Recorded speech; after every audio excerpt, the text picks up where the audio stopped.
If you are a scaffolding business and you want a consistent flow of inquiries being built for your website and your business, this video is for you, because we're going to be breaking down all of the different strategies that you should be doing as a company and also which marketing strategies you should also be avoiding. So James, take it into strategy number one. So step number one, what I'd be looking to do to grow is a Google business profile. If you already have one, I'd be making certain that I would be reaching out to all my existing clients to try to get me as many 5-star reviews as possible. It's a great way, a Google business profile, to generate more leads. There's obviously getting citations and doing Google business profile posts and uploading photos on there. So that's definitely step one that I would be doing to try to generate more local leads. So step number two, this is kind of to bolster on to your actual Google business profile, is I would be creating dedicated service pages for each of your individual services as SEO optimized pages on your website. Now, the good thing is when you start doing that, it's also going to help, first of all, rank your actual SEO optimized page, but there's also a more likeliness chance of your Google business profile ranking and showing up for those keywords as well. So you're indirectly going to get more phone calls as well. Yeah, for sure. And if you are looking for more local leads, another option that you could be doing is PPC lead generation. That's pay per click within Google or within Bing, where you're trying to target the bottom of the funnel keywords that can try to generate you some more inquiries. The difficult part to this is you need to make certain you do team up with a good pay-per-click agency, because there is click fraud and there's also needing to build up like a negative keyword list, so it's not people applying for jobs like a careers kind of job. So PPC can work well, but it can, in the wrong hands, you can waste a lot of money, but it's another way of generating local leads. Yeah. And then after that, you've also got like meta ads as well. So like Facebook, Instagram, where the next time when somebody goes on to Facebook, they might be scrolling, they might see your ad. Now, there's a few different ways that you can set up Facebook ads. You've obviously got option A, which is like lead forms, which is like really easy to do. They don't even leave the Facebook platform, like they never click onto your actual website. Now, the issue with lead forms is that the quality might not be great, but you can obviously add more questions in to try and up that quality of the actual lead. Then you've also got conversion ads as well, where that actually gets sent through to your website and then they fill out the contact form to you or on your website as well. So you've got a couple different options there that you can do.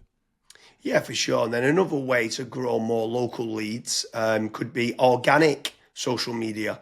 So posting regularly on Facebook, on Twitter, on YouTube, on Pinterest, on Instagram. There's lots of different platforms out there that you can be trying to get there. Reddit's quite big nowadays. In Quora, it's quite big. If people have got questions and you can answer it. So organic social media is another great way to be generating more local leads for your business. With organic social media, I would say that it's more of like a volumes game. So you want to try and make certain that you're constantly uploading, whether it's, for example, a daily schedule or a weekly schedule. You might say, okay, I want to try and upload 5 videos a week, and you should just try and stick to that, especially when it comes to like algorithms like YouTube and Twitter and stuff. Yeah, for sure. I mean, what's your thoughts on using any sort of AI agents, if they can try to team up with someone to use like N8N to kind of automate and schedule posts on social media? Like, what's your thoughts on that, of using trying to leverage artificial intelligence? It's all the rage nowadays for trying to generate more leads. Would you try to team up with like an AI consultant to set that up? Yeah, so I mean, you can definitely go down that route where you're setting up AI agents to potentially crop up some videos and auto-publish to YouTube, Facebook, Twitter and stuff. But another thing that I would also be focusing on is AI search. So a lot of people have started to kind of move away from Google. Not everyone, because there's billions of people still using it every single day, but there are slowly people starting to search in engines such as like ChatGPT, Gemini, Claude, Grok. And if your brand isn't actually showing up in any of those, you will have a little bit of an issue showing up and generating leads on those search engines as well. So that's another thing that I would be focusing on as a company. Yeah, and also if you're looking for more business leads in the local area, something else that I would definitely be looking to do is team up with some of the tradespeople websites. So you've got certain ones like Check a Trade, you've got Bark, you've got Builder Builder, you've got Trust a Trader, you've got Rated People. All these different platforms can generate you more local leads. What I would say is making certain you're tracking your KPIs to see what return on investment that you're getting. You should be tracking not only the cost per lead, but the cost per acquisition and how much is that getting you on a return on investment. But tradespeople websites like those platforms can work very well. I would say make certain you check out the links in the description because we do quite a lot of different videos in comparing Check a Trade with FatRank or Bark with FatRank, Rated People with FatRank, Builder Builder with FatRank. So now, obviously, I've mentioned there FatRank a few times, Kazra. Like, what's your thoughts on lead generation companies as opposed to tradespeople companies? Yeah, so with lead generation companies, I would almost say that every single lead generation company, you want to try and do your due diligence. So make certain that if you are in a specific niche, that lead generation company has actually generated leads in that industry before. I would also maybe even have like a strategy call with them and say like, okay, this is my budget, this is how many leads I ideally want, etc.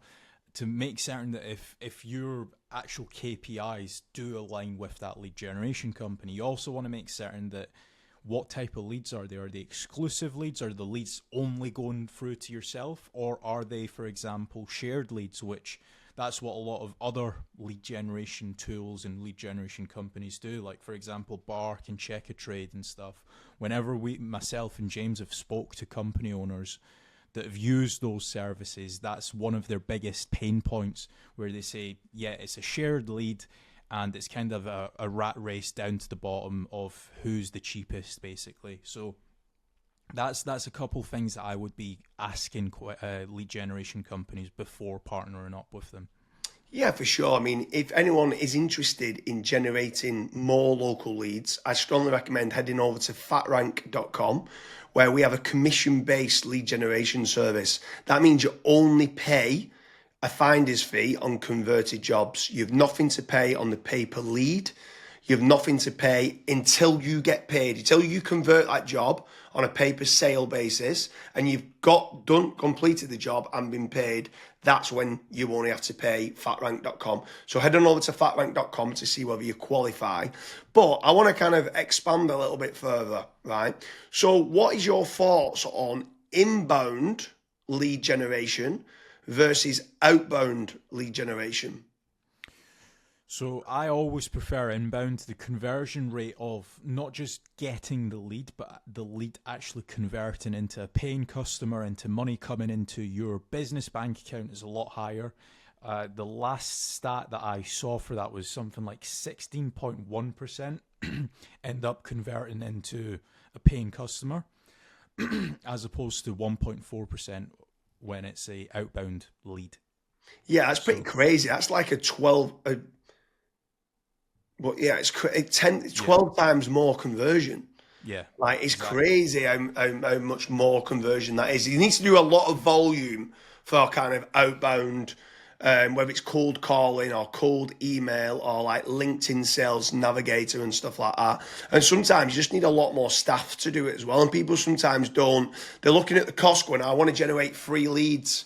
And they're like they think they're generating 3 leads, but they still cost of like the email sending, still cost of then the sales team tried to convert them and stuff like that. So yeah, I completely agree with you that inbound leads is so much better than kind of outbound leads. But then what's your thoughts then on some people ask the question that come through that want local leads and then they talk about, are these real-time leads? Like, is real-time leads very important to get? So as soon as they inquire, it comes through to you straight away.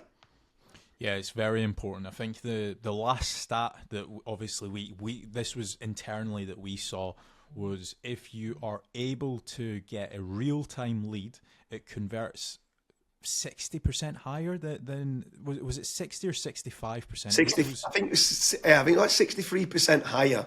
And Right. when we came and got the KPIs down, it was like trying to respond in under a minute, and it was like, what? We used to think Yeah. 5 minutes was good, and then when people respond in under a minute, so inquiry comes in, can you either ring them or email them back saying thanks a lot for the inquiry, and then getting more information? Yeah, it was Yeah, so pretty. I mean, I'm not saying that every company needs to respond in under a minute, but there are certain things that we obviously look at FatRank when we're looking to partner up with businesses. That's one of the things that a lot of businesses they kind of fall short on, where they might be away for 5 days on holiday and they don't have somebody to pick up the leads, and we're still providing the leads.